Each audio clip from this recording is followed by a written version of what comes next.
What's poppin'? It's your man DJ Steph Floss here, and we are back with friends of the program. And this looks a little different because before you've only been able to hear my voice and hear my friends' voices. But guess what? We are live and direct. We got the video going right now. You can see us. I am DJ Steph Floss. You can see I'm a little rugged over here. I'm usually cleaner, but you know it's a pandemic. My brother DJ Franzen, aka Franny Bay, aka the man of the West Coast. What's poppin', brother? Floss, what's good, my brother? I'm good, man. I see you over there on your pharmaceutical right now, getting your mind together and all of that. You know, for me, it's, what is it, 12:41 out here? I just woke up an hour ago. You know, it's Vegas time. That's that Vegas life, you know? I love it. Yo, speaking of Vegas, so look, we're going to get right into this, man. So, you know, friends of the program, this is basically me and my friends, you know what I'm saying, just kicking a 1-2, us getting, letting the world know how cool my actual friends are, you know, and delving into their lives. And especially during this time, I get to delve into their lives because a lot of people, you know, we haven't been able to keep in communication with every day because of everything that's going on. So this is my way to actually sit down and talk to my real life friends, you know what I'm saying? And, you know, say catch up with some things. So for once, I want to, well, first of all, I want to thank you for doing this with me, my brother. I know this is a long time coming. I've been saying we're going to do it, but we're finally here. So I appreciate you, brother. Thanks for having me, Steph. You know how we do, man. No, so first off, my brother, Franny Bay, DJ Franzen, Bay Area representative, out there in Las Vegas doing your thing. So before we get into all of that, I got a thing, quick five. I like to go through 5 questions very, very fast. I don't want you to think too much about them. Just answer them when I ask you. And then, you know what I'm saying, we're going to get into this, you know, this thing with you and I. So first question, being from the Bay, if you had to choose, Steph or Clay? Oh, man. Steph. And, you know, we have a funny Clay story, but we'll get into that. We got an amazing Clay story, especially since after what just happened again last week. But that's an amazing. You know what? Tell the story. You guys won the championship that year, so. tell the story real quick. So basically, I'm at Dre's nightclub. Steph Floss is in Vegas. She's like, yo, I want to come through. I was like, you know, any of my friends, when they come to Vegas, they know they're always welcome, and I'm going to take care of them. You know, that's one of my things. When my real friends come to Vegas, the hospitality, I got to show them that love, you know? So Steph gets there, and, you know, we have a little section right behind the DJ booth, and I told the security, you know, let my guy up. So Steph, we're early in the club, right. You know, I had a couple girls there and whatnot, but you know, it's so early in the club, we're just hanging out. Next thing you know, here comes Klay Thompson walking in. And this is, by the way, the year is 2016. This is 2016, summer 2016. I'm on stage DJing, right? I'm at Dre's, I'm on stage DJing. And I look back and the security's like, and Gino telling me, my brother Gino telling me, yo, Clay's right here. I was like, good, bring him up here, you know what I'm saying? But the funny thing is, he came to our section, and this fucking guy sits directly next to Steph Floss. Like right here. Yo, and I'm not even looking back because I'm DJing, right? Yo, and when I look back, I see Steph and Clay sitting right next to each other, and I look at Steph, I'm like, yo. Yo, if he only knew. Yo, and this was literally probably like we were in Vegas because we were celebrating the championship. Exactly. This was like weeks, like a week or so right after the championship. Yo, that was crazy, bro. No, that's amazing. So it was a good time though, you know, it was a good time. Great time. Those guys got another one, so he's all right. He'll be all right. So you got Steph on that one. He's actually my homie, man. But you know, I know Steph. Steph actually came to one of my suite parties when he played in the summer league when he was 20 years old. When I had a suite party at the Palms, and he never forgets that. I always bring that up to him. Yo, I'm gonna bring up. At some point today, I have planned on bringing up the suite party. So we're gonna get to the suite parties. We're gonna get to the suite parties in a minute. So what's the biggest song in Bay Area history? In Bay Area history, wow, I mean, you have your 90s, of course, but I mean, overall, I would have to say Blow the Whistle by Too Short, right? Because that's a song that came out almost 18 years ago. And here we are in 2020, and you play it, and the reaction, even when I play it on Twitch, people still love the song. They go crazy. You know what I mean? And Little John at that time, he was just everything you heard was Lil Jon in 2003, 2004, around that era. So I would have to say that's probably like, the most well-known Bay Area song of all time. I mean, you have your Tell Me Where to Go by E40, Feeling Myself by Mac Dre and the Loonies. I got 5 on it, but that Blow the Whistle just hits a little different. Yeah, and especially it's been mad people like Saweetie, using the sample nowadays, giving it that resurgence. So, all right, so we got Blow the Whistle. And let's not forget Hove. Oh yeah. That little freestyle for Bron. All right, what was that? Deshaun Stevenson back at I'm still trying to, no one ever answers me this. Who is the DJ? Because the DJ was from DC, whoever it was, that had to play that record in a DC club, dissing the Washington Wizards and Deshaun. The DJ never, I always ask on Twitter, what DJ was that did that? Because I don't even know. Nobody ever says that, but that was another amazing time. All right, so speaking of Bay Area songs. That's a really good question. if you had to recite one Bay Area song, lyric for lyric, without messing up, what would it be? Like it doesn't matter how inebriated you are or whatever. You know this song lyric for lyric soon as it drops without messing up. There's a lot of those. I mean, I know a lot of classic E40s, a lot of classic Too Shorts. I'll probably have to say I'm a Player by Too Short. Woo! Or even that's my joint. I got 5 on it by the Loonies because I was the first DJ to ever play that in the whole world in the club on the radio. Word? So, yeah. I was there when they recorded that song. So, like, I literally got that song, like, they gave it to me on a DAT tape, and I played it that same night on the radio. And I'll never forget. That was in 1995. I was 18 years old on the radio at that time, breaking records such as I Got 5 on it and, Juicy by Biggie and all that shit that came out in the 90s. Like, I was a teenager breaking these records. Speaking of Biggie, we're going to get into your relationship with Biggie as well a little later. But you have these amazing relationships with artists, especially Jay-Z and Biggie. You know what I'm saying? Two of the GOATs, the greatest of all time, legends. Actually, that's my 1-2 right there. Biggie's my favorite, and Jay is, although Jay has way more music than Biggie, and of course I know way more Jay-Z songs than other songs because of, the material he put out over the years. But Biggie just had that, he had that voice, that flow, that cadence, the storytelling. I was just a fan, you know what I mean? And it was special, man, special, like, for real. Like, if you really listen to his raps, like, Ready to Die and Life After Death, like, man, unbelievable. Like, so I'm gonna put you in a tough predicament right now. You got to choose one, but not overall. You got to choose one on Brooklyn's Finest. Who had the best verses? Jay or Big? I think, you know what? I think Biggie's verse hit a little different because of the Pac. Because of the mention of Tupac, and not just because of that too. Remember, Jay had a song on that album called 22 Twos. Right.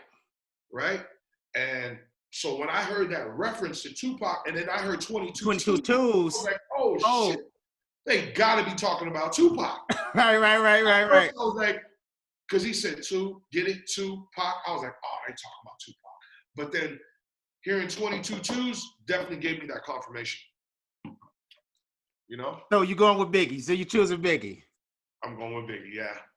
I got you on that. So we talked about your medicinal practices over there. Now it's legal. Is it all the way legal? Because I don't really know what's going on with that. Is it all the way legal in Vegas? In Nevada, yeah, in the whole state of Nevada, California, basically the whole West Coast now, Arizona, Oregon, Washington, all recreational. Like, so basically it's legal. Like, you can walk, you're 21 and over, you could, walk into a dispensary and buy your medicine. You're a huge advocate. You're huge. My mom loves going just to get CBD cream. You know what I mean? Like, your joints hurt. Right. Like, CBD shit really works. It's a trip, man. Like, I have some right now, I got bad knees. So whenever my knees, and it's starting to get cold, right? Come on, man. We sound like old men. How it is. You're in Cleveland. When that cold weather kicks in, your joints start to lock up and shit. So CBD is a go-to, and it helps relaxes the body too. I was going to ask you, why are you such an advocate when it comes to this? Because I see you preaching about it. I see you, you know what I'm saying, in the field with it all the time. And, you know, wanted to legalize it everywhere. I was going to ask you, but it sounds like you're telling me because it's useful. Well, you know, it's helped me. You know, everybody has their own niche. You know, people like to drink coffee. You know, people like to drink beer every day, have Right. a glass of wine every day, a couple glasses of wine, whatever it is. You know, people have a niche to help them get through the day and help them get motivated and maybe, you know, help them, you know, get some ideas going. Right. And this is exactly why. You know, this is like I've been smoking weed since I can remember. Like I got a picture with Snoop that I was just looking at. You know, Snoop's birthday today, and Or is it?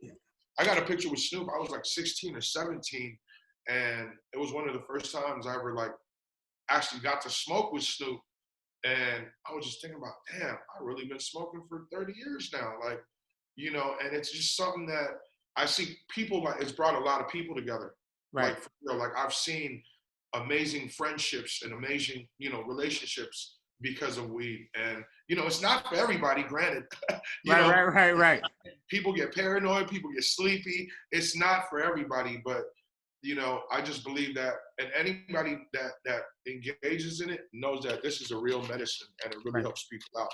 You know what I mean? Now you mentioned the Snoop. It's his birthday. You said since 16 years old. So you're heavy. Like everybody knows Franny, West Coast Franny, whether it's Vegas, whether it's the Bay. But give us your story. So, because I don't really even know the whole thing. So Yeah, that's you were funny. born in, We've you're known each other for years, and I right. haven't really broke it down to you. So you were born and raised in the Bay and then moved to Actually, Vegas. so I was born in Guam. Okay. Guam, yeah, Guam is an island in the Pacific Islands. You know, kind of like right by Samoa and Hawaii. Okay. Guam is a territory of the United States. Well, when I was like around 9 months to a year old, they brought me to San Francisco because that's where my parents actually, you know, lived and worked. But we had property in Guam too. My family had property in Guam, so you know I was there at the time, and I guess my parents were helping run a bakery, and we moved. They moved me to the Bay Area when I was 1, and I've been there ever since. So, you know, I always had a love for music, but you know, growing up in the '90s, we didn't have Spotify, we didn't have Apple Music, All right. We had Napster, maybe. we didn't have no, we didn't even have Napster, Before barely that. share that. We didn't have YouTube, you know. So you wanted to hear music, you either had to buy music or you had to listen to the radio. Right. I was a fan of this radio station in the Bay Area called KMEL, and I knew all the DJs, I knew all the records, you know, hip hop, R&B, you know, anything, you know, from '87 to '88 on. Well, in 1990, make a long story short, I got a break and I was 13 going on 14. And I met one of the DJs who I used to call every night, and it was a trip meeting them. What you mean, like call on the radio, make a request I and used, to, stuff? I used to be a guest DJ every night, like, you know, like, yo, what's up? This is DJ Franzen, your guest DJ for tonight. Here's New Boys to Men. Ooh ah, like That's you know, live. That's not live. not even knowing what the fuck ooh ah was, not even Right. thinking about.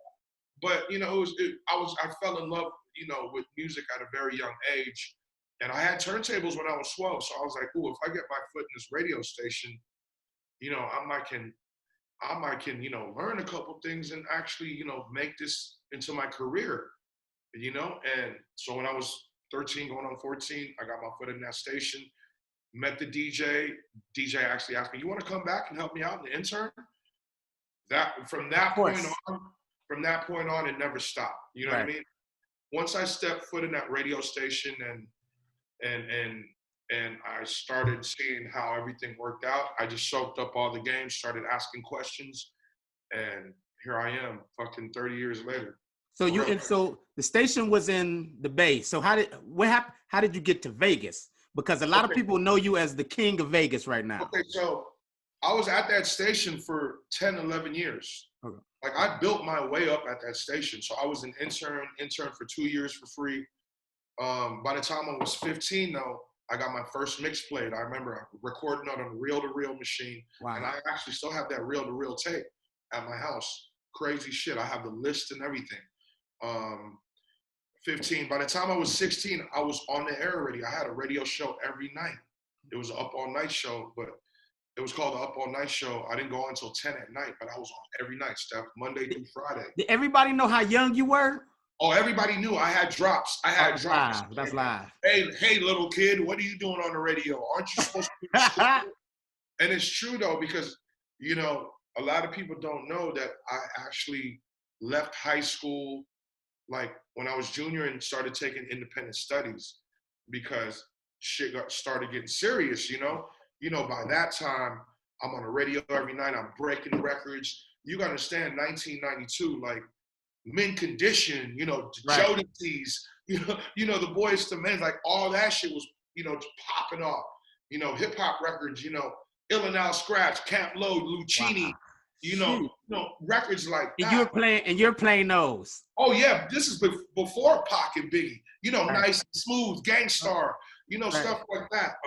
1993, Souls of Mischief. Like, come on. Classic. So that led into that. I was on, make a long story short, I was on the radio 6 days a week for as long as I was at KMEL. 16 years old, I love it. 16, from the time I was 16 to 24, 25. I was on the radio 6 days a week.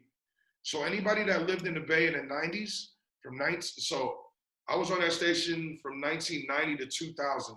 So anybody that was in the Bay during those times, just imagine how much good music came out in 1990 to 2000. Right.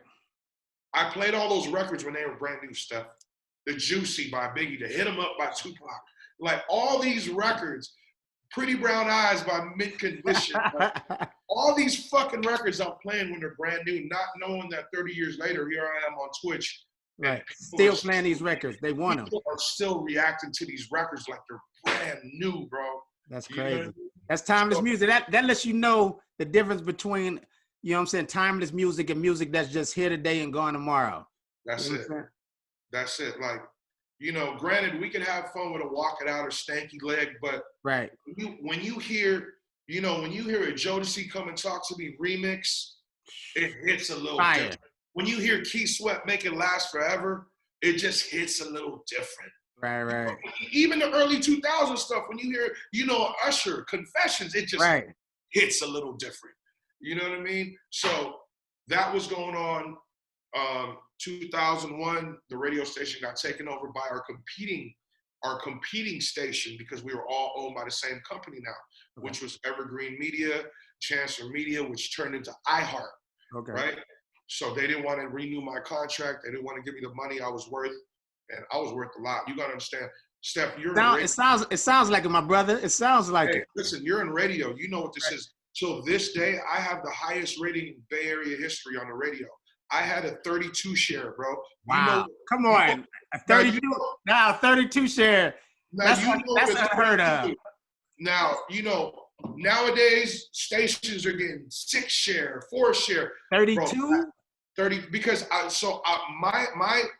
my initial shift was 6 to 10 at night.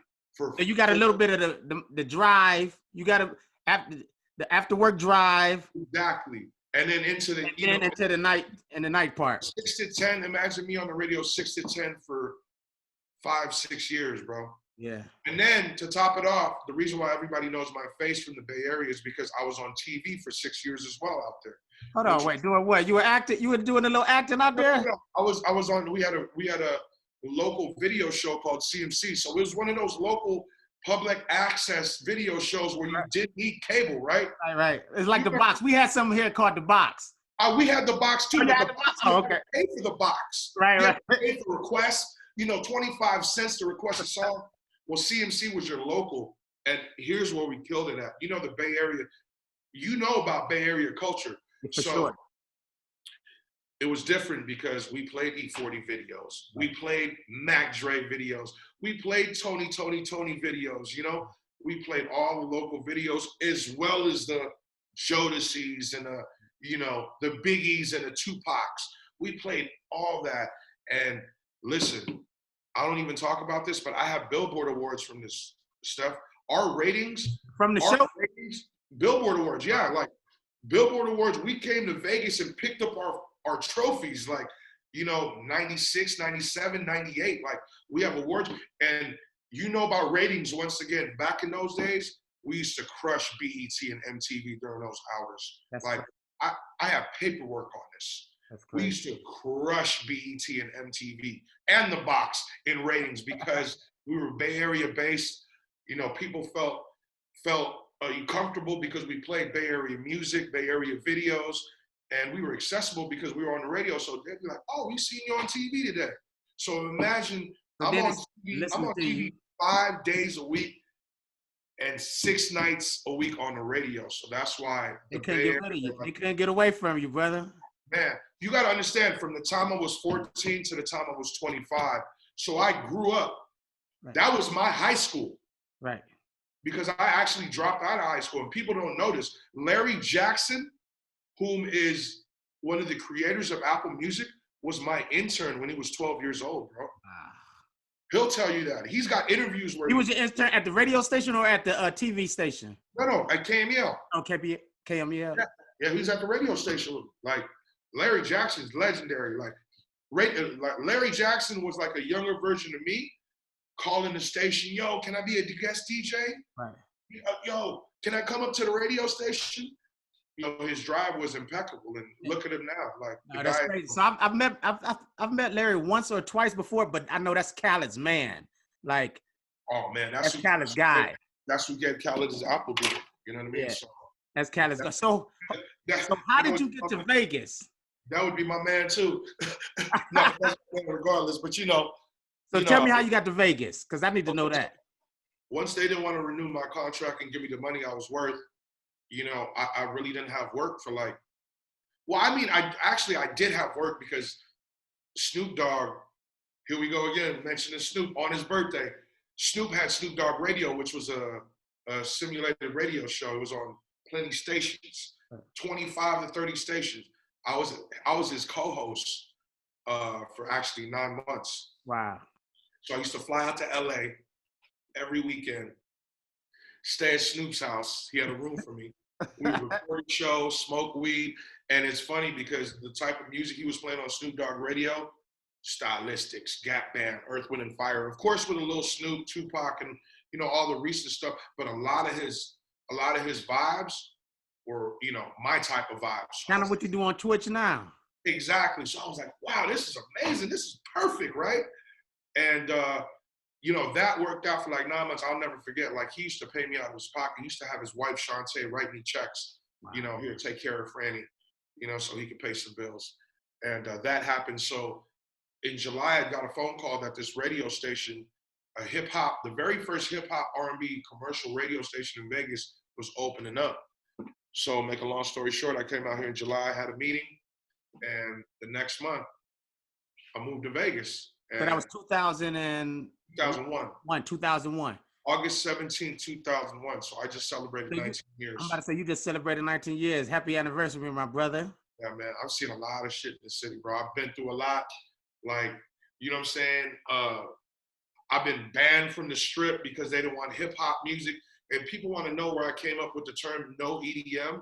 That no EDM term actually came from a general manager of one of these clubs back in the days that actually wanted to hire me to become a resident DJ, but he wanted me to play EDM, and I told him I don't have EDM in my laptop. I was going to ask you what's your beef with EDM, because I think it's not a beef. I understand it. I'm just, joking when I say beef, but I think I feel the same way as you, but you were more engulfed in it being that you were in Vegas. So my thing is, it's just like being a DJ, and we know music.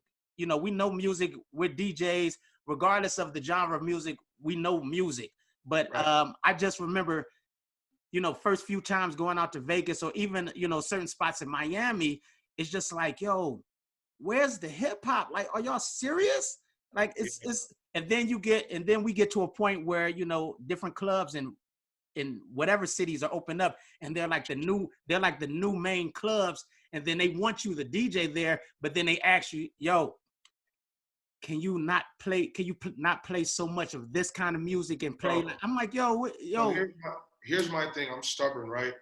If I hear any promoter any manager of a club, anybody that's trying to hire me in odds to like saying, oh, you can't play this, right off the rip, I'm gonna be like, find yourself another DJ. Because you're booking me for me. Because the way I look at it, I've been in this game for a long time and I've paid my dues and I've rocked plenty of crowds all over the world and I know what I'm doing. Right. So, you know what I mean? I can't have anybody tell me, oh, you can't play this or you can't play that. You know what I mean? So when I hear that, that already turns me off. And that, like, to me, it's not even about the money, right? It's more about the love for what you do and, what you have to share with the people. Because as a DJ, we all have different styles and we all have different styles to offer to people, and you know that. Right. So therefore, if somebody tells me that, like, like we go to EFS in Toronto, Steve's never told us, oh, you can't play this or don't play that. You know that. And those are the type of club owners and club promoters that I like dealing with. That's just going to trust the DJ that they hire, to go ahead and rock the crowd like they do. No, it's no point in micromanage. I hate when people try to micromanage a DJ.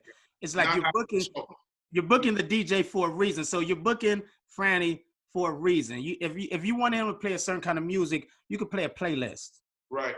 So going back to what you said, what's my beef? There's no beef. I just can't vibe with it, And here's the thing. I don't want people to get EDM confused with Chicago, Detroit, New York City house music. House music, right. Soulful house music. Right. Because that's not EDM music. Don't ever get that confused because that's real music right there to me. Now, when it's just, a crazy ass beat with no melody and no lyrics, I've been in the club before. For 4 hours. I've been in the club where they've done it for 2-3 hours straight. I don't care if Diplo or Tiesto's DJing, bro. Like, respect to them. I respect them to the utmost. But, bro, if they start going to that set, you got to leave. I have to walk out. You know what I'm saying? Because you got to understand, Steph, I can't smoke in the clubs in Vegas. I have nothing to calm my nerves. Oh, right. I can't smoke and I'm not going to disrespect. People know who I am in Vegas. Right. If I spark some up, people, oh yeah, that's Franny smoking. I can't do that. I won't do that. I won't disrespect the club like that. So therefore, I'll just walk out and excuse myself. No disrespect. But but like right now, Franny, my brother, you're synonymous with nightlife in Vegas, and everybody knows no EDM. And I love it. And first time I saw it, I was like, yo, I know it's not a beat. I'm like, I know exactly where it's coming from. And I feel the same way now. You being synonymous with nightlife in Vegas. I told you, and anytime anybody I know is going to Vegas, they hit me up. They're like, yo, Steph, do you know anybody out of Vegas? I'm like, Franny. I hit you up immediately. I go, Franny, my people coming there. They'll be there on Sunday. Yeah, like the coach. Yeah, coach. Yeah. hey, the funny thing is, he came with LeBron the next time, right? Yeah. He did. Yeah. Crazy. Shout out to my man Show. Shout out to my man LeBron loves Dre's, man. Yeah, he loves Dre's. It's a perfect spot. And then of course you're curating the music. You're creating a perfect vibe.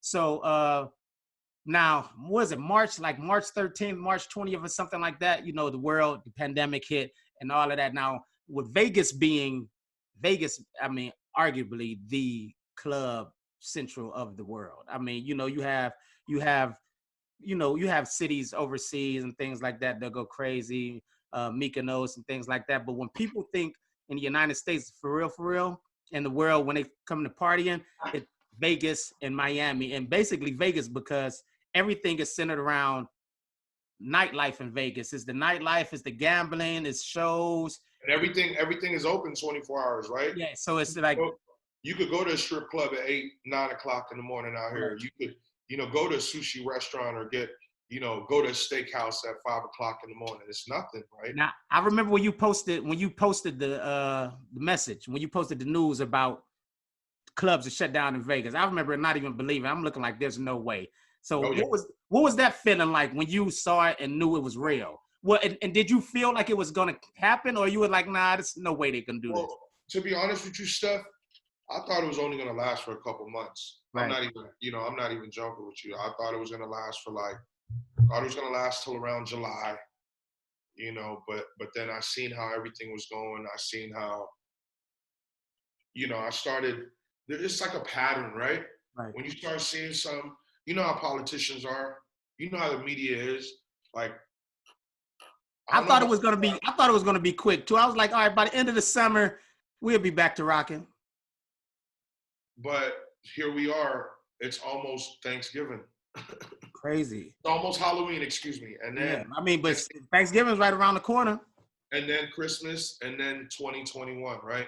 So as far as Dre's goes, from what I'm hearing, as of right now, we're not going to be open until the summertime. So that's a whole year. Right. That's a whole entire year. So what was that feeling when you first heard it? It was just like doubt, like I will be back open. Well, the thing is, here's the thing. I knew it was coming, right? I had a gig in San Francisco back home the week before the lockdown. And I was already telling Gino, I was like, bro, they're going to cancel their gig. I know they are. Right. I know I just get this. I have this feeling. I have this feeling over my body that they're going to cancel and they're going to start shutting shit down. He's like, all right, let me call him. So he called him. He's like, bro, it's still a go. And I'm over here like, so nah, it's going to happen. They're going to call us the night before and they're going to tell us we have to shut down. And what happened? That happened. Before. So when that happened, I was already prepared for Dre's to tell me, all right, we have to shut down. Now, here's the funny thing. That same exact weekend, I'll never forget, it was the week of St. Patrick's Day. That weekend, coming to that weekend, I told Gino, all right, so Frisco's closed now. Dre's we're done for this weekend, bro. He's like, no, we're not. We're still promoting it. We're going to be open Friday, Saturday, and Sunday. Right? Yeah. I'm like, no, we're not. He's like, bro, I just talked to everybody at Dre's. We're good. Like, here we go again. I get this feeling. So I get another call. Okay, so there's no artist. You're going to be DJing Friday, Saturday, and Sunday by yourself. No artist. Like, cool. But I'm telling you right now, they're going to give us another phone call. This shit is going to be shut down. Right. The next day, Gino called me, bro, you were right. I'm like, bro, I told you about Frisco. I told you about Vegas. So I already knew it was coming, Steph, for real. So you were prepared. I knew it was coming, and I was prepared for it.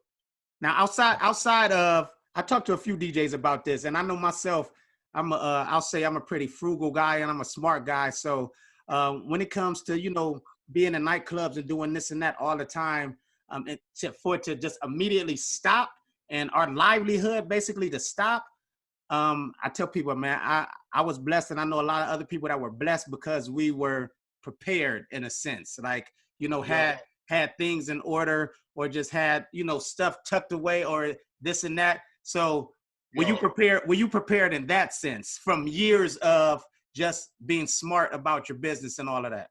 Most definitely, Steph. One thing about me, the only thing I really spend money on is music equipment and shoes. Right. I'll buy, man, listen, I'll buy a T-shirt from H&M. And right. Easy. I'll buy a T-shirt from Zara. I still wear pro clubs, like, and of course, granted, being in an industry, we get shit sent to us all the time, which is a blessing in itself. And by the way, shout out to my brother Emery Jones, Vegas Jones, for always listening. Oh yeah, man. M was popping. Yeah, but I'm not stupid with I spend a lot of money on food too. Yeah. But as far as the material shit, you gotta live though. You gotta live. I know a lot of younger DJs. I'm a little bit older. I'm in the OG status, but I see a lot of younger DJs always want to keep up with the swag. Always want to, have the newest shoe. Not the newest shoes, but the newest Balenciagas or Giuseppe's. One thing about when we collect shoes, you know this stuff. We could wear our off-whites, and guess what? We could sell those motherfuckers. Right, if it comes down to it. If shit goes bad, we could sell those motherfuckers for what they're worth. Right. We don't go down in value. Guess what? Those red bottoms, you paid $1,500 for those. Guess what? A motherfucker ain't even gonna pay $500 for those. At all. You know what's crazy about you saying you only buy like DJ equipment, food and stuff like that? I remember my guy, shout out to DJ Drew in Columbus, when I first started DJing, he told me one thing that sat with me for the rest of my life. He said, Steph, for Christmas, anytime your lady asks you what you want for Christmas, always tell her some DJ stuff.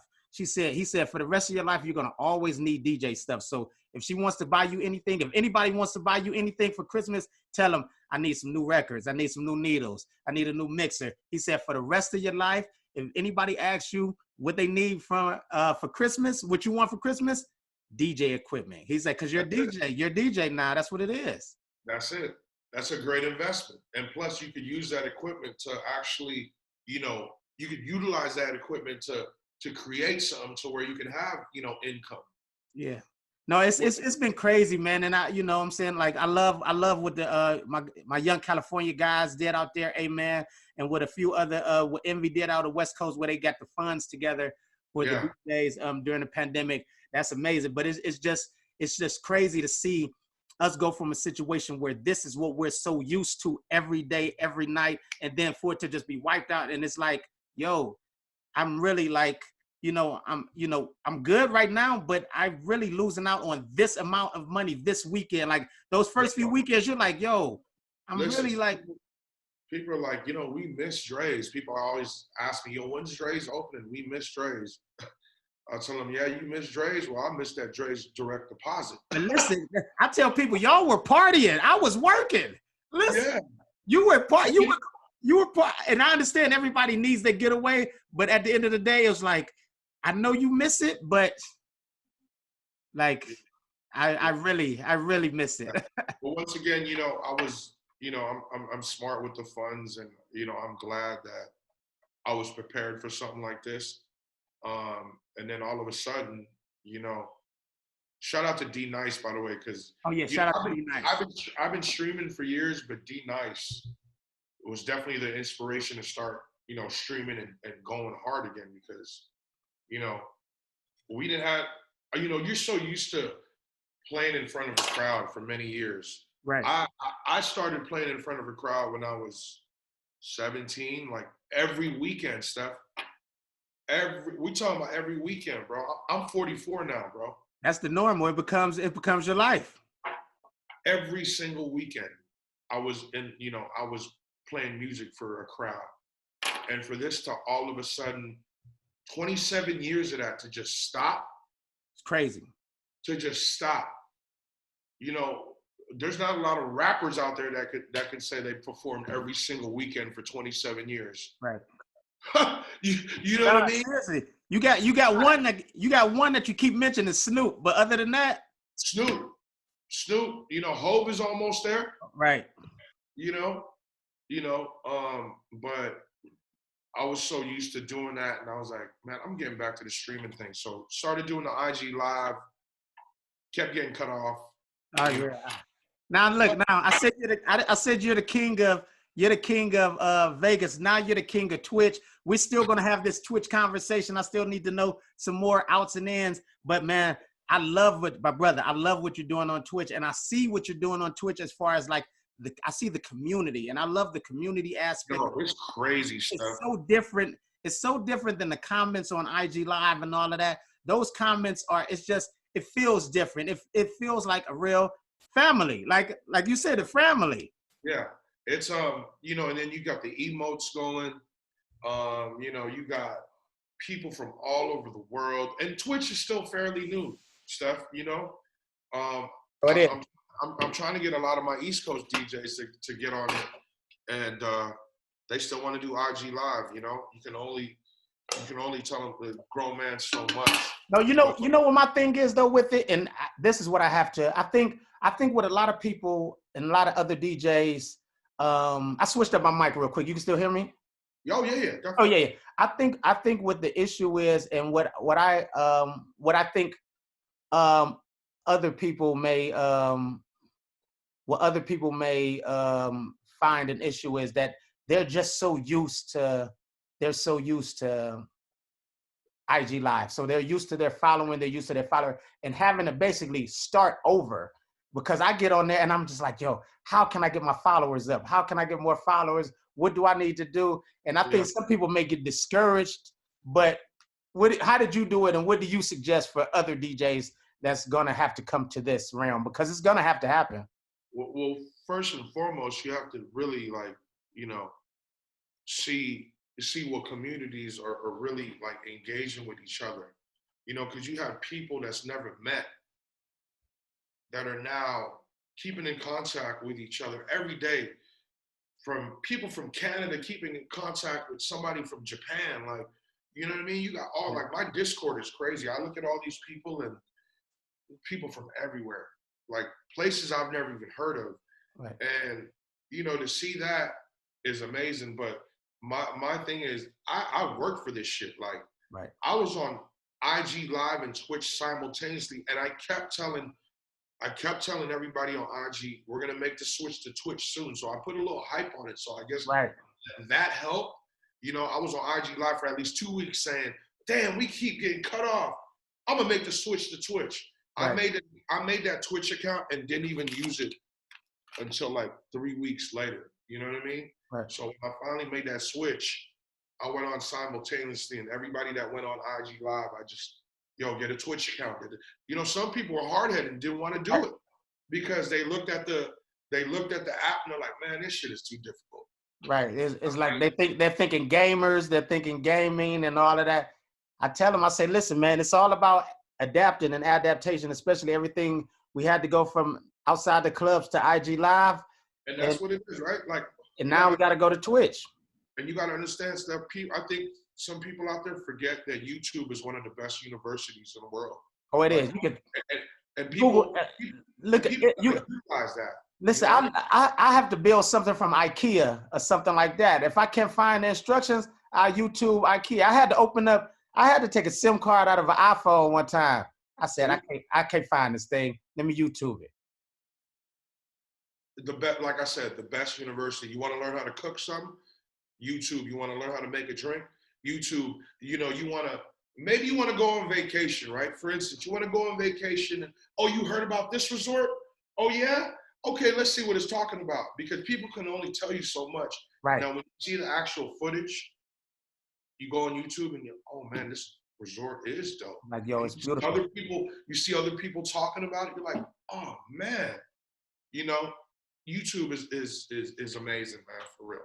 No, but I commend your ability to, man, switch over to that platform very, very smoothly, brother. Like watching you DJ on there, and I say watching you because people don't understand when you're on Twitch, it's really like being a part of. It's not just watching somebody DJing. It's because you could do that just like we said on YouTube.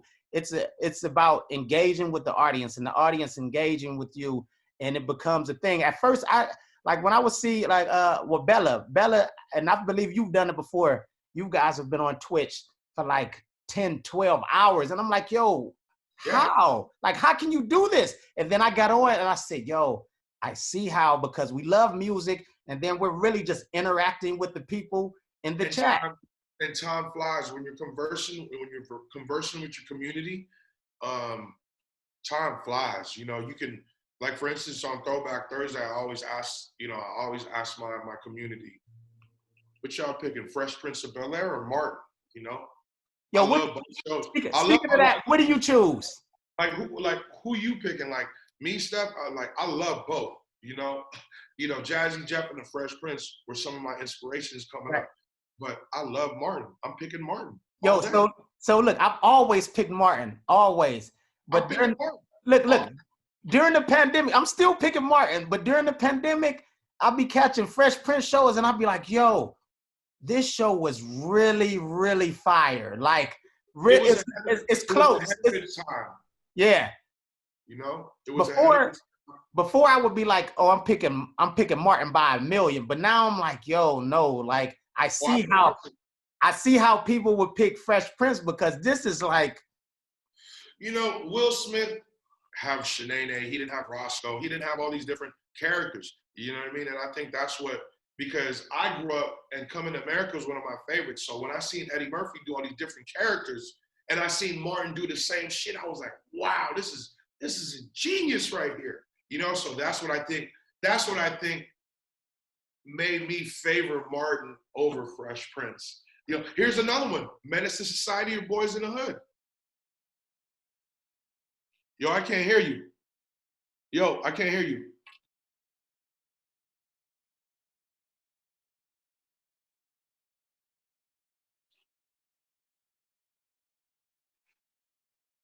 You good? Let me know. I'll know when I hear you. You can still hear me? Okay. Bro, this is the longest lasting backwood in the world. Can you hear me? Yeah, there you go. There you go. So look. My fault for everybody, Mike. You know, we're getting this together. But Minister Society or Boys in the Hood, I would say sometimes I say it depends on the day, but honestly, I'm probably always gonna choose Minister Society, man. Really? Okay. See, I'm more of a boys. I'm more of a boys in the hood. Yeah. But why? Give me one reason why. I think just the storyline, and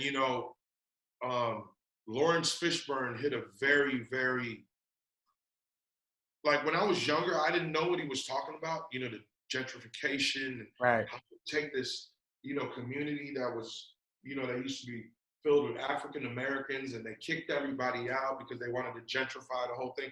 He was like, bro, that's 1991. No, it was.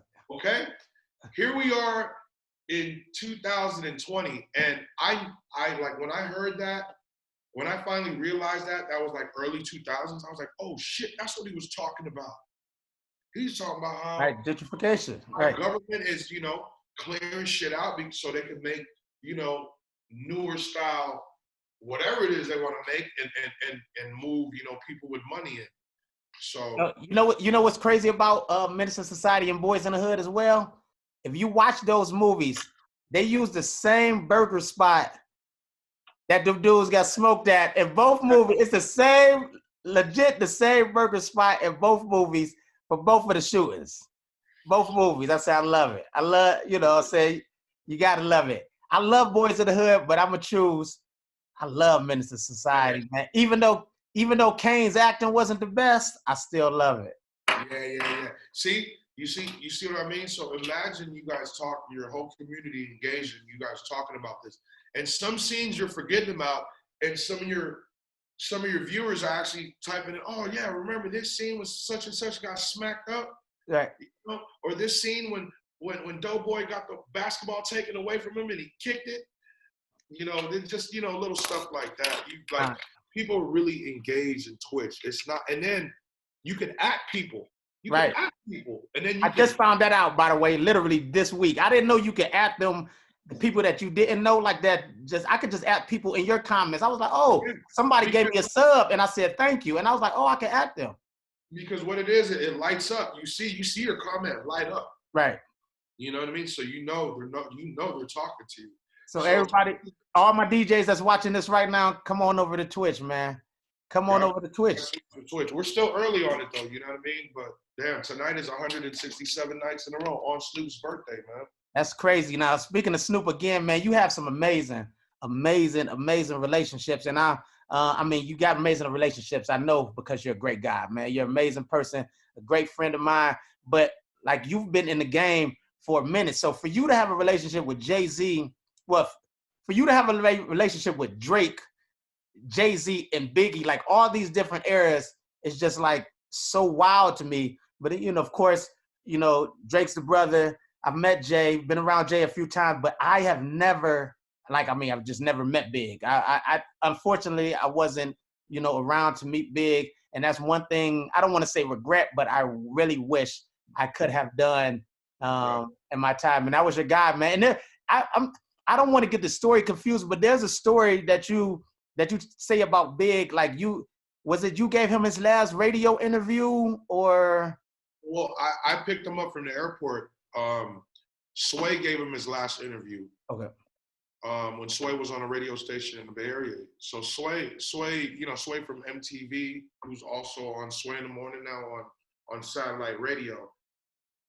That's one of my mentors. Like I used to intern for Sway when I was 15 years old for the Wake Up Show. Oh wow. I remember Tupac. I remember Tupac begging Sway to play his records. That's so Sway is somebody who's been, in this game for a very, very long time. And you mentioned Biggie, Drake, and Jay-Z. Here's a crazy story about those three. My top 3 favorite hip hop albums of all time, even though some people won't consider the third one a hip hop album, which I do. Number 1 on the list. Actually, let's go with number 3. Number 3 is Take Care by Drake. Take Care. So, I mean, it's a classic, by the way. A lot of people, when they get to talking classics, they say maybe it's a classic. That's a classic album. Mm-hmm. It's a classic album. A lot of people have said that's their favorite Drake album, and that's 2011. So Drake actually played me. You know, he recorded a motto at my studio. Yeah, So right. Drake played me "Shot for Me," "Crew So Love." is that where the Franny bar come from? Yeah, at the Cribbo. So the Yeah. Cribbo was the studio that I used to have here in Vegas, and that's where he recorded that. He recorded "Dice Pineapples," the hook to "Dice Pineapples" to that. A lot of songs were recorded at Rack City by Tyga. A bunch of Justin Bieber 10, songs recorded there. excuse me, 10, 10, 20. Oh yeah, exactly. Now it's 10, 20, 20 though. Happy birthday, Stu. I'm trying to roll 20 blunts tonight for the show. Oh man, I'm over here coughing and I ain't even smoking. No, so Take Care number 3. Number 2, Blueprint by Jay-Z. Now, Jay, I went to Miami Memorial Day weekend in 2000, and Jay was out there. I was with hip hop. You know who hip hop is? Yeah, I know hip hop. Yeah. Hip-hop is Big's brother, who also runs all of Kanye West's shit. You know, right, hip-hop. Yeah. He was doing Nicki stuff for a minute too. Yep. Yep. So hip hop is acting like I said. He's Big's brother, and he was an A&R to all of Jay-Z's album until the Black album. And hip hop, I was with hip hop, and we're smoking. He's like, "Yo, Jay's in town. He wants us to come to the crib and listen to some songs." Not knowing that he was gonna play me, songs off the Blueprint. Hold on, but backtrack. Before that, how did that relationship even come to that where Jay's inviting you over? Because that's not the first time you meeting Jay. No. So I've known Jay for a long time. I've known Jay. I met Jay in '96 before Reasonable Doubt came out. I actually did one of Jay-Z's first show in San Francisco at the Great American Music Hall, where this is crazy shit. Steph, check this out. So I met Jay in '96. Then the very next year, I meet Beyonce and Destiny's Child in the same building, bro. Wow. It's you. Yo, Beyonce, it was Beyonce, Jill Scott, and Jagged Edge. Remember, they were all on Columbia Records. Right. It was a showcase for them. I'll never forget that. Beyonce was like, I don't know, 16, 15?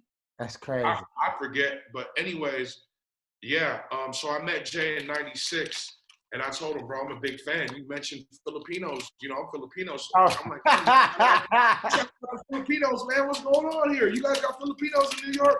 He goes, man, I know my shit. So ever since then, that first time I met him, and remember, he signed 2 R&B guys from Oakland.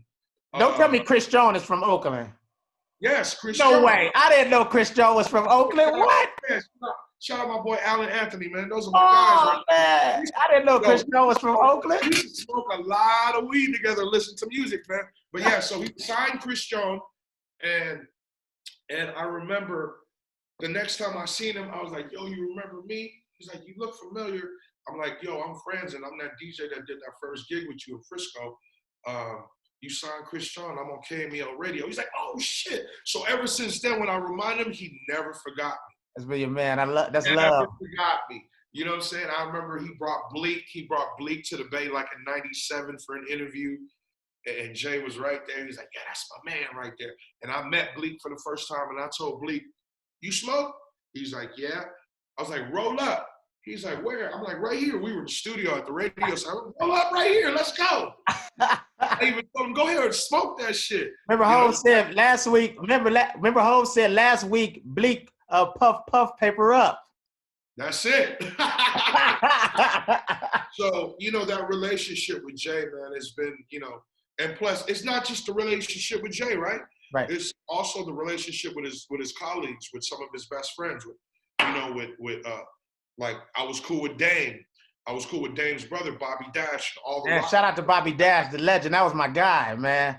Guy right there, Bobby Dash is a legend, brother. He's still on. He's on Instagram, man. He actually. I went on Instagram Live a couple times to talk some shit, and he checked in, man. That's my guy right there. But everything from Rockefeller, all the artists, even the assistants. Like I became cool and created relationships with all of them, and I think and Jay seeing, damn, he knows everybody from my crew, right? Like and he respected that. You know what I mean? That's So love. So he invite you over. yeah, he invites me over. This is May. Right. Mind you, this is May, end of May. And I'll never forget, it's right before my birthday because Memorial Day weekend is always right before my birthday. So he invites me over to this crib that he rented for like, I guess, a whole month. I'll never forget, man, I got to the crib. He's like, you hungry? I got a chef, tell him whatever you want. So I went in the kitchen. I'll never forget, I told the chef, man, I want a lobster omelet. Yo, the chef made me a lobster omelet because I seen lobster tails on the table. Yeah, right. I was like, I want a lobster. Yo, this motherfucker made me a lobster omelet, bro. And I had fresh squeezed orange juice. But to make a long story short,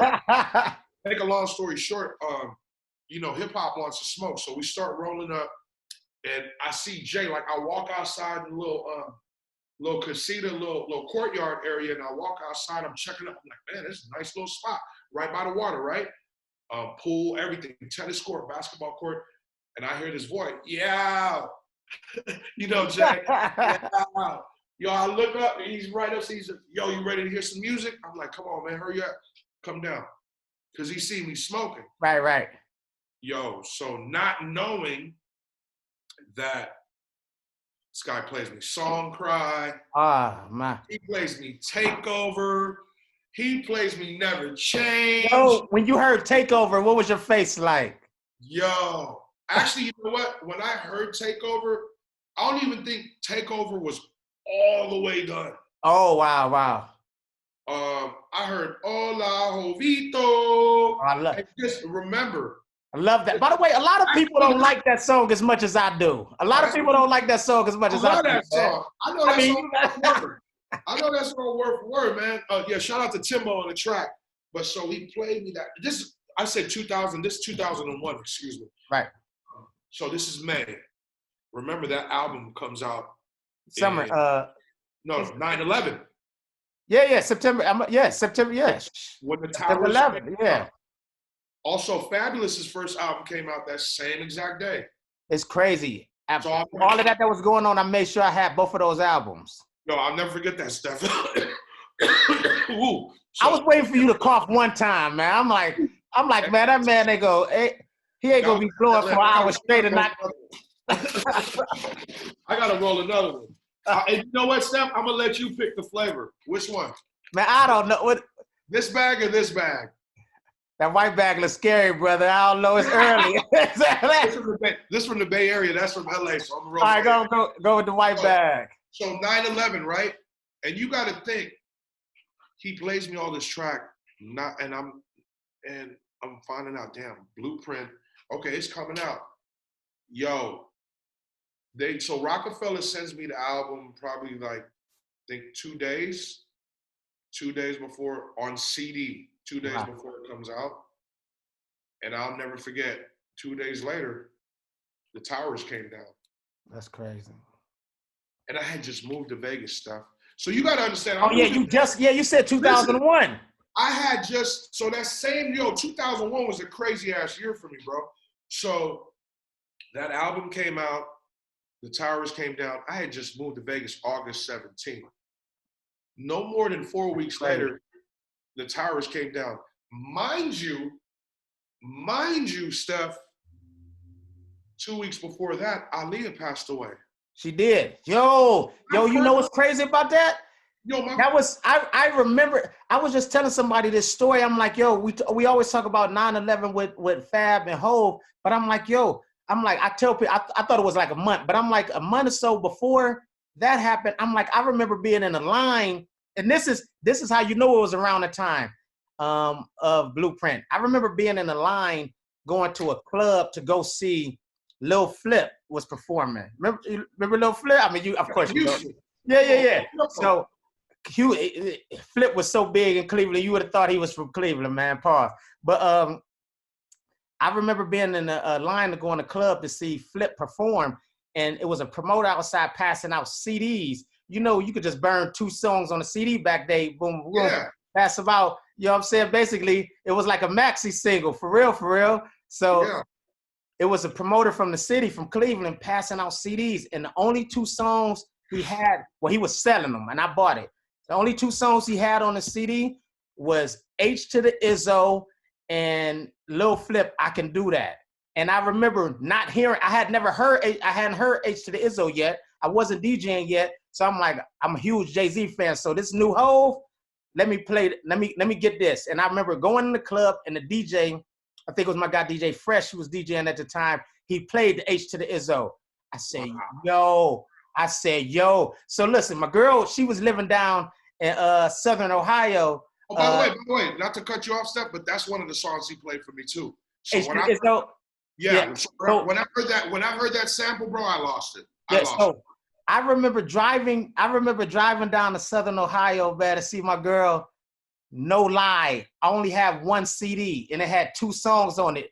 It was H to the Izzo and Lil Flip. I Could Do That. I listened to H to the Izzo and Lil Flip. I Could Do That back to back for 4 hours, driving from Cleveland all the way down to Southern Ohio. Man, it was crazy. It was the craziest experience of my life. Know the lyrics of that shit. But backtracking to what I definitely did, because I listened to it coming back too. But backtrack what we were saying in that line, I remember getting the message that Aaliyah had just died, and I'm like, there's no way she just died. She died right before we went in the club that night, and I was just like, well, we got the message that she died before we went in the club that night, and I was like, no way, she just died.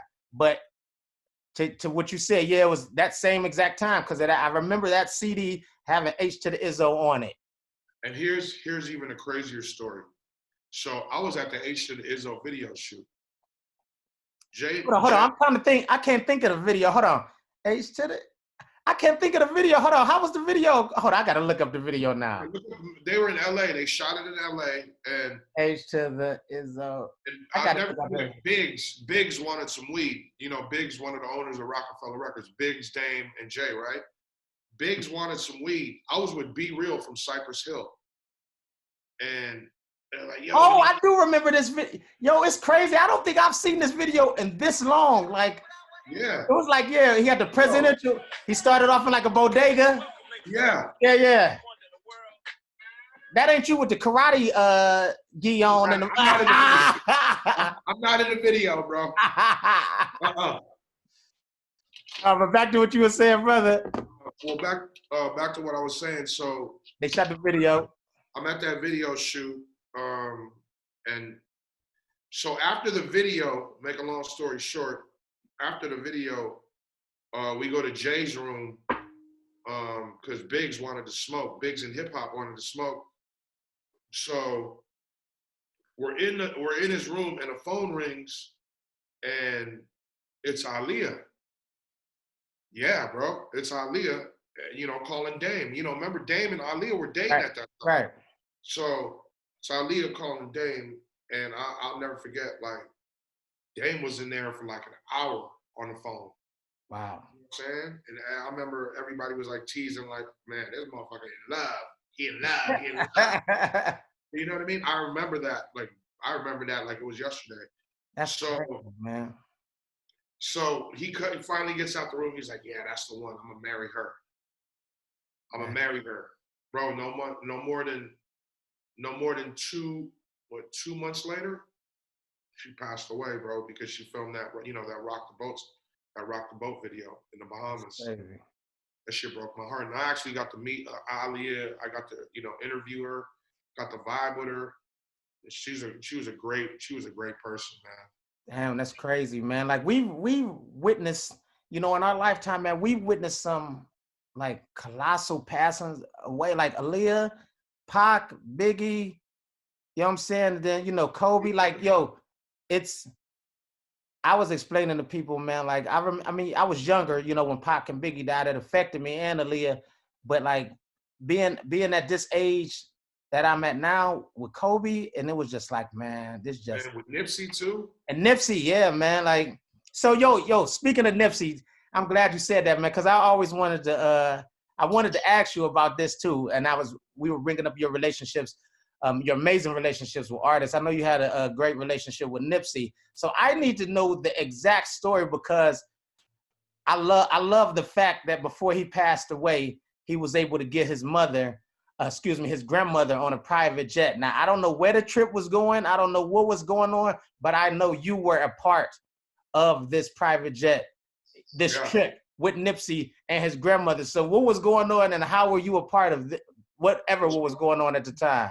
So first and foremost, shout out to Emory Jones, Vegas Jones. He set this all up. And what's popping? Yeah, him and Puma, they set it all up. So what it was they wanted to give away shoes like Nip, G-Eazy, Puma. They gave me a budget as well to buy shoes, for the kids, for some high schools out here. So I was already in LA at the time, and Emory had called me up. He was like, "Yo, I need you to go to Vegas for the day and do this, do this event with Nipsey and G-Eazy for the kids." I was like, "Man, I'm with it." But it was my brother Gino's birthday, and we had prior engagements in LA that night, and I needed to be back in LA that night by like 8:30 at night. He's like, "Don't worry, I'll get the plane back there by 8 o'clock." So we did this. We basically went to high school. These kids didn't know Nipsey and G-Eazy were gonna show up. Wow. So basically I walk in, a basketball team is practicing, Desert Pines High School here in Vegas. They're practicing, and I walk up to them, I introduce myself, and I asked them, "Y'all listen to hip hop?" They're like, "Hell yeah." I told them, "I got some special guests in the building for y'all." And I didn't even tell them. I just had them walk out, and Nip and G-Eazy walked out, and these kids went crazy. They're in high school. Right. So they know. "Oh shit, it's Nipsey Hussle and G-Eazy. Oh my goodness."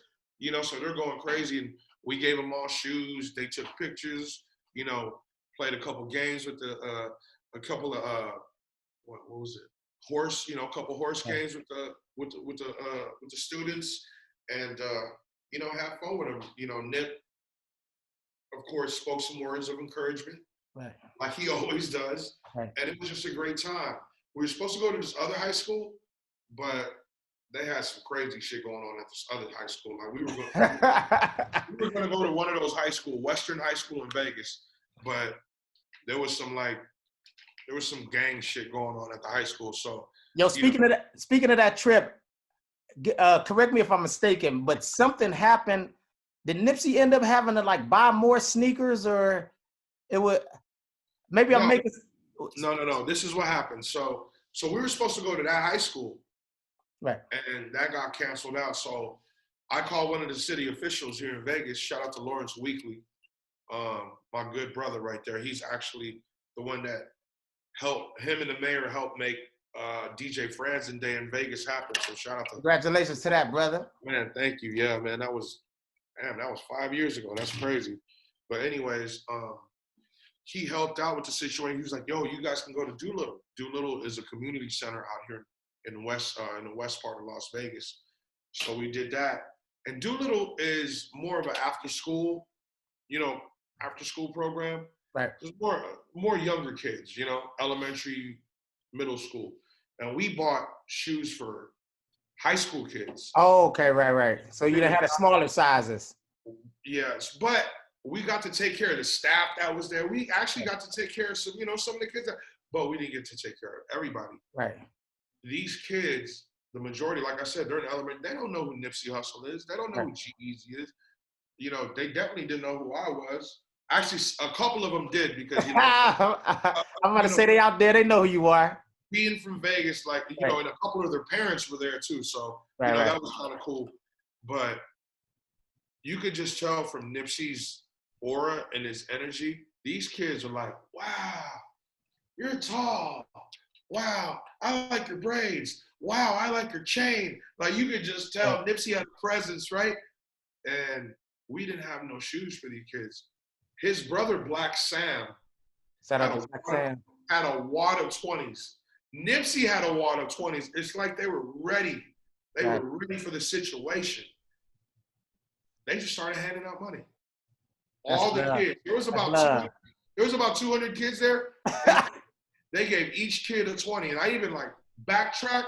They gave some of those kids did a double up too. I swear. I definitely would have if I was a kid. Bro, some of these kids did a double up, put on a sweater. Come back with their hat off. I was high one night. I was just watching the footage. I was like, hold up, wait a minute. He looked familiar. I can't be mad though. You can't, yo. I didn't catch it. One thing I had the pleasure of being around Nipsey a couple of times in my life, man. Shout out to my girl Karen Civil. She was the oh yeah, Karen is amazing, man. She was one of the first people to put that connection together. It's crazy because I've always been a Nipsey fan and love Nipsey. You know what I'm saying? Even before I got to meet him, and I remember him mentioning Jonah Berger, that book. He mentioned a book in one of his songs, and the author was Jonah Berger. So I said, you know, Nipsey's talking about a book. Let me go get the book. And I remember going to get the book. I read the book, and we happened to be at South by Southwest, and Nipsey happened to be there. And Karen, like I used to travel with the book because I would read it on a plane. And Karen hit me like, yo, I got this event with Nipsey. We're doing these painting stuff. You know what I'm saying? If you want to meet Nipsey, come on through. So I came through, and I just happened to have a book on me. He signed it. We met. We flicked up. I'll never forget. And then, you know, the other couple times. Yeah, but it's crazy because do I have the book or the cover? Well, so Karen put together a shrine of things that Nipsey did for people at his funeral. And you know what I'm saying? I donated my book for the shrine. So I can't remember I can't remember if I gave her the full book or just the cover, but she had, you know what I'm saying? I took it to LA for the funeral. And but no, I still got it. It's still around, yeah. Yeah, no, it was a book. It was a book about basically how this makes, and it is like great, especially in this time. It was a book about how word of mouth still is ultimate, as far as like we have all this technology and everything. Word of mouth still trumps it all. And that book is the reason that he made when he dropped Crenshaw, that he sold it for. Remember, he was doing it for $100. It was a $100 mixtape, and he was like, you know, I sold it, and you know, people that really mess with me, they're gonna come and buy it. Well, there was an excerpt in the book about, I think it was a guy with a pizza spot or some chicken wings or something like that, and basically the promotion behind it was sell this for $100 slice of pizza or $100 chicken wings, and just based off of that, people are gonna be intrigued by what makes this worth $100. And you know what? I need to have it, because if it's worth that much, I need to have it. You know what I'm saying? If nobody else can really get it, I need to have it. And that's what he did with Crenshaw. And it's so crazy. Hov even bought one. I remember him mentioning that. That's crazy. I love that album, man. That's 2013. Yeah, but no, Nipsey's energy, anytime I've ever been around him, I got to actually be around him one last time, man. We were able to book him in Cleveland right before he passed last summer. 2 summers ago. Soon as Brian went out to LA, Nipsey came to Cleveland for a show, man. We kicked it. It was a great night. You know what I'm saying? Exchanged info. I was able to, you know, holler at him.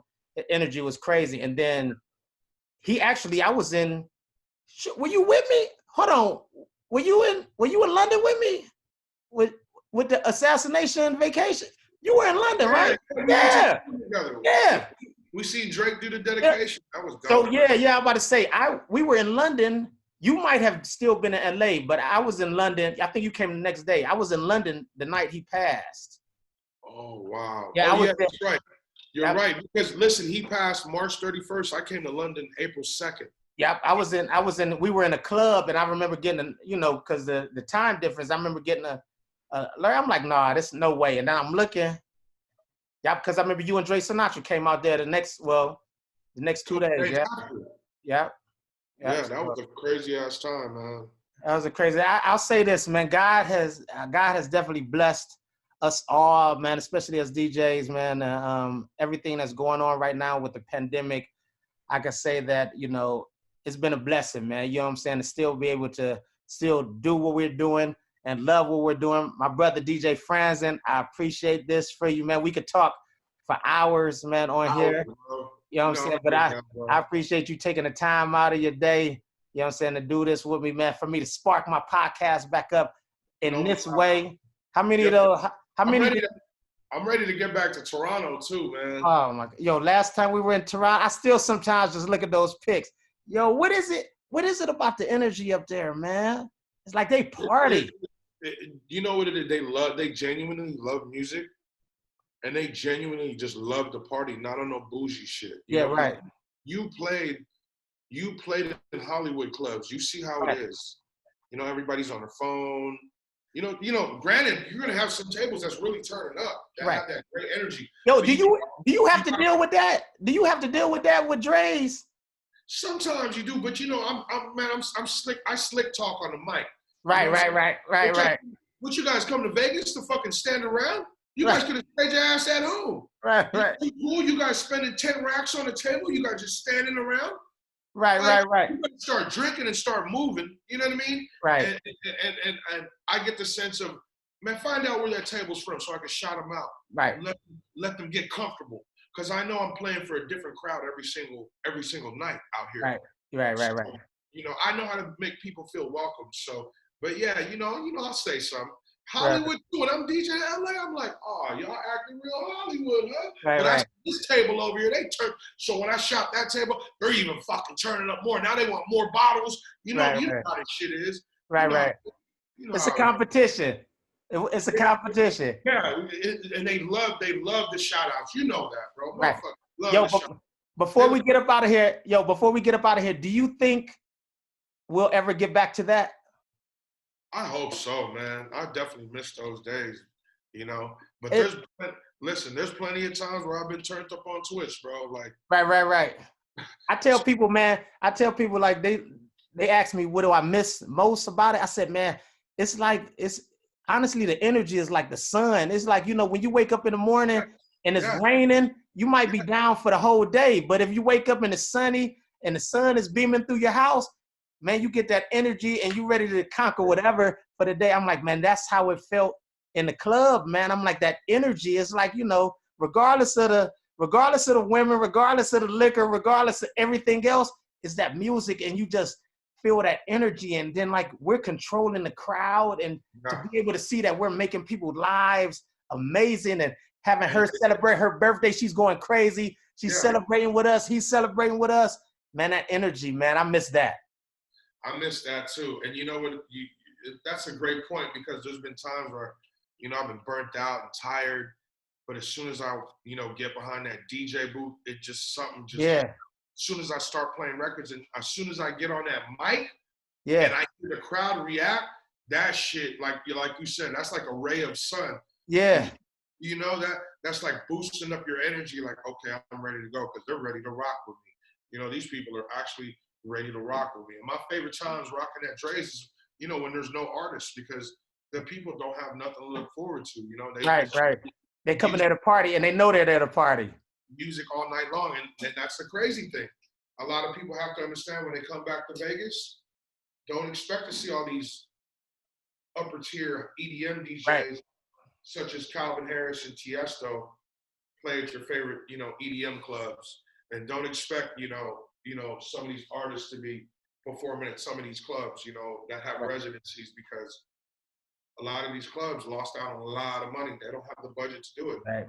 So DJs are now very, very essentials. When these clubs come back, the DJs are now the real, you know, superstar that really got to hold the whole night.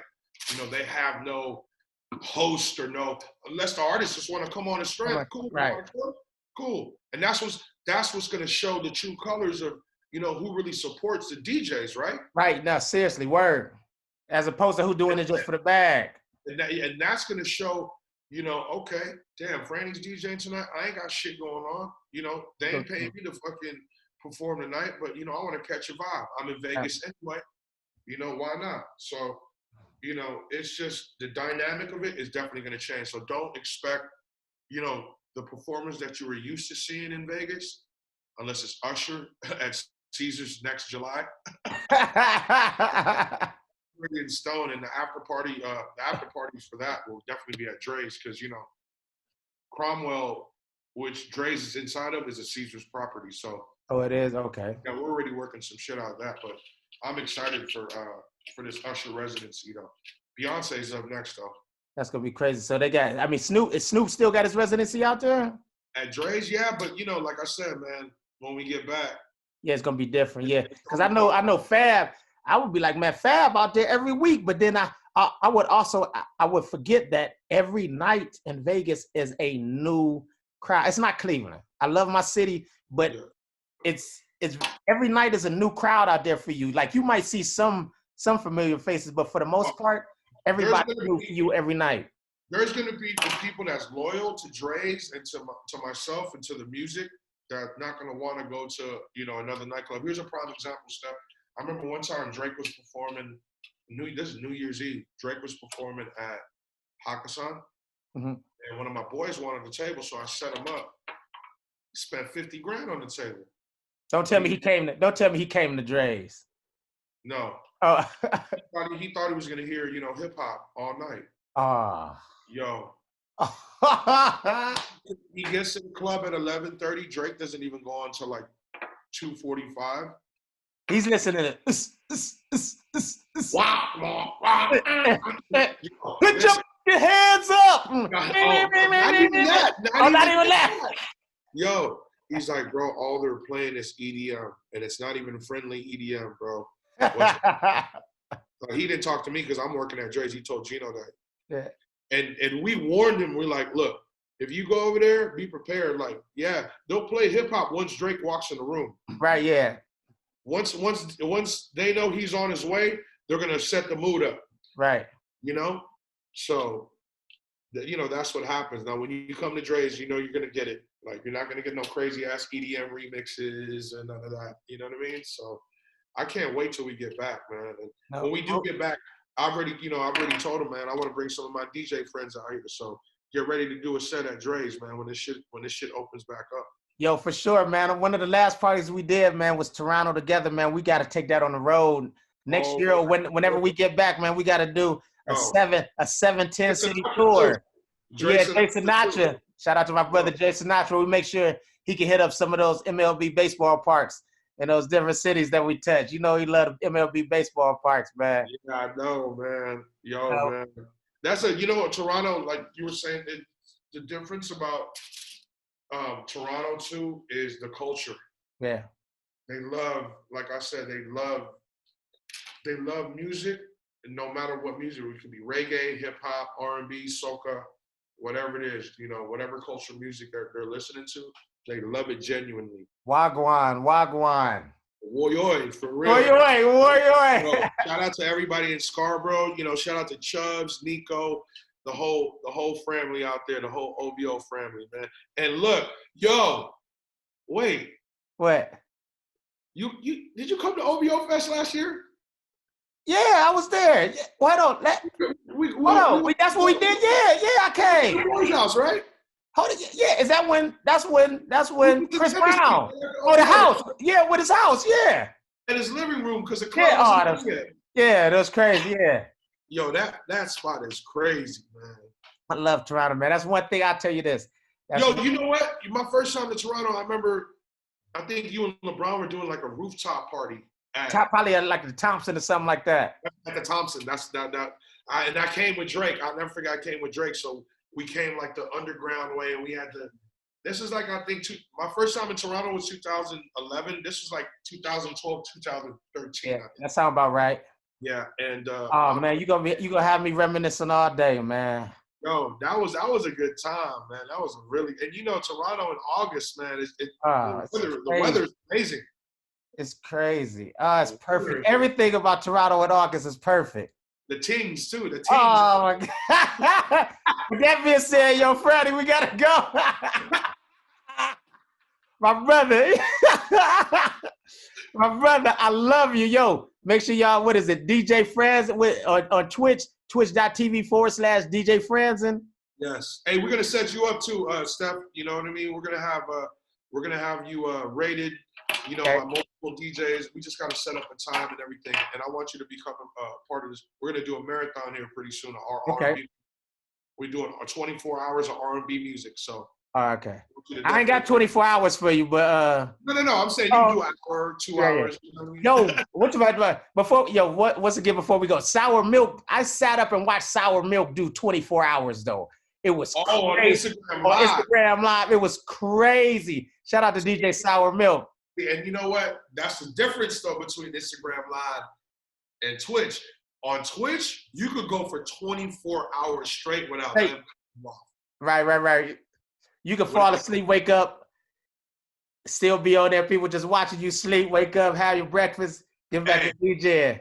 And it's happened to some DJs before. I heard a couple DJs that blacked out, like not even sign off. People are looking at him like trying to help him out. Like, hey, wake up, turn your shit off. Wake up. Yo, people like for real. Like Twitch is a real club. People don't even understand. Like I'll be on Zoom or Discord with some of the family members, and motherfuckers just falling asleep in there because they took too many shots. That's crazy. And waking up like, oh shit, y'all was watching me sleeping? Oh, man. My brother, all right, I'm gone, man. I appreciate this, man. I appreciate you, man. I love you, brother. So you do what you got going on tonight. Well, give us your schedule before you go. Well, I'm about to do a little pop-up actually because it's Snoop's birthday. So I'm gonna do a little Snoop Dogg pop-up for his birthday. Because I got some footage. I got a lot of footage with me and Snoop, so I'm gonna run some of that footage. Right. And that's the cool thing about Twitch too. You could run footage, all types of different background. You got to teach me all that. So you work, well, we'll talk about I'm about to say, we'll talk about that off of camera, but I need to know all of that. Because I'm trying to get that whole thing set up. Bro, I share my information, man. That's why I'm here. You know what I mean? So we could pass this on down to the next generation. You know what I mean? Brother. That's what it's about, man. My brother, that's love. All right, I'm gone, bro. Fleazy, my brother. All right. I'll holler at you later, brother. Appreciate you. All right, Floss. All right, peace.